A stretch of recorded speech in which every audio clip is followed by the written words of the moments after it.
Nesta terça-feira, dia 7, assume uma nova direção da Frente Parlamentar da Agropecuária. Deputados e senadores que defendem o agro brasileiro. Vão ter muito trabalho neste governo, pelo que se viu até agora. O governo parece que está considerando o agro uma espécie assim de adversário político, porque o agro, todo mundo sabe, votou numa maioria maciça em Bolsonaro. Não sei se é alguma vingança. Se for uma vingança, é uma vingança masoquista, porque significa diminuir a renda, diminuir o alimento, diminuir a produção. O presidente Lula, na semana passada, disse que nós produzimos alimentos demais. Ora, o que é demais são excedentes que vão para as exportações. E como a gente sabe, o agro, que representa uma quarta parte do PIB brasileiro, gera equilíbrio nas contas externas e sucessivos superávites na balança comercial, permitindo que a gente importe mais. Além do óbvio de produzir alimentos, dar garantia alimentar para as nossas mesas,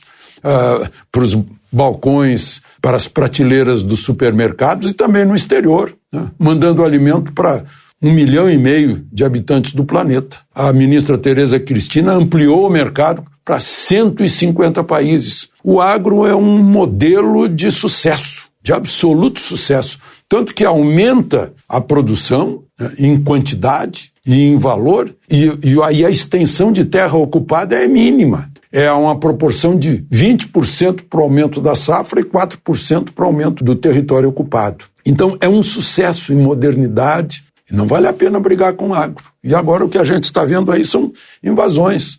A média dos anos de Bolsonaro foi 3,5 invasão por ano. A média do governo Lula, lá atrás, de 8 anos, foram 246 invasões por ano. Invasões de terra, invasões de propriedade. Propriedade é um direito tão pétreo que está lá numa cláusula pétrea na mesma linha do direito à vida. E parece que estão passando por cima agora nesse episódio lá do sul da Bahia, da Suzano Papel e Celulose, sob a alegação de que se trata de monocultura. Ora, temos a monocultura da cana, que nos dá o açúcar e nos dá o combustível. Temos a monocultura do algodão, que nos veste, todos. A monocultura do arroz, do feijão, que enche os nossos pratos.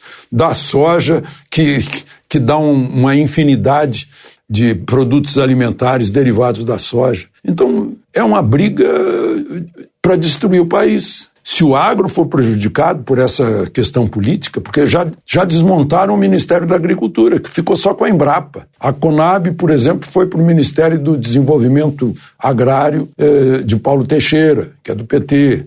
O Cadastro Ambiental Rural foi para a ministra do Meio Ambiente, a ministra Marina Silva, e o Ministério da Agricultura ficou mais ou menos desarmado de números. Não é uma boa pro governo brigar com o agro e tentar enfraquecer o agro por razões político-eleitorais.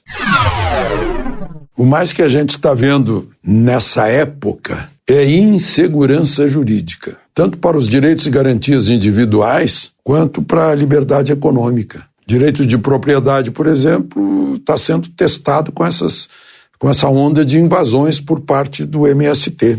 A liberdade de expressão foi testada e reprovada com as prisões feitas de manifestantes do 8 de janeiro, prisões genéricas e não especificamente daqueles que cometeram crime. E agora temos a insegurança jurídica praticada pelo próprio Supremo. O senador Isalci Lucas ontem denunciou como presidente da Frente de Apoio aos Investimentos Estrangeiros, que os estrangeiros estão com medo, porque uma decisão sobre a contribuição social sobre o lucro líquido, que já havia sido transitada em julgado, já era coisa julgada, como menciona a Constituição, não haverá lei sobre coisa julgada, ou seja, nem o Legislativo pode mexer na coisa julgada. E o Supremo mexe em algo que ele já julgou, e diz que pode cobrar, vão ter que pagar contribuição social sobre o lucro líquido desde 2007. Aqueles que não pagaram em função de um processo que foi discutido em todas as instâncias, chegando à instância final do Supremo. E tem mais uma decisão do Supremo que vai dar um trabalho enorme para os juízes. O Supremo decidiu que o juiz de custódia, que é o juiz das garantias, aquele que confere para saber se o preso teve seus direitos garantidos, que o juiz de custódia não é apenas para prisão em flagrante, é para todo tipo de prisão. Prisão provisória, a prisão temporária, a prisão por desobediência a medidas cautelares, a prisão para início de cumprimento de pena, vai ter que ter juiz de custódia.